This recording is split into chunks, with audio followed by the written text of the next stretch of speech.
হাজী মোহাম্মদ সেলিমের ছেলে ঢাকা ৭ আসনের সাবেক সংসদ সদস্য সোলাইমান সেলিমকে গ্রেপ্তার করেছে পুলিশ। বুধবার ১৩ নভেম্বর গভীর রাতে রাজধানীর গুলশানের একটি বাসা থেকে তাকে গ্রেপ্তার করে চকবাজার থানা পুলিশ। বৃহস্পতিবার ১৪ নভেম্বর তাকে আদালতে নেওয়া হবে।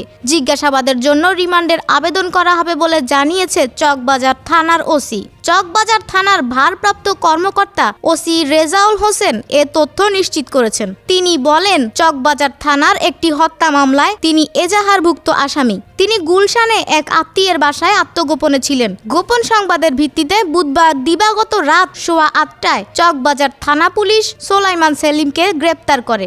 জানা গেছে, গত ৫ আগস্ট শেখ হাসিনা সরকারের পতনের পর সোলাইমান সেলিম গ্রেপ্তার এড়াতে আত্মগোপনে চলে যান। তিনি হাজী সেলিমের বড় ছেলে। আওয়ামী লীগ সরকারের পতনের পর হাজী সেলিমও গ্রেপ্তার হন। বর্তমানে তিনি কারাগারে রয়েছেন।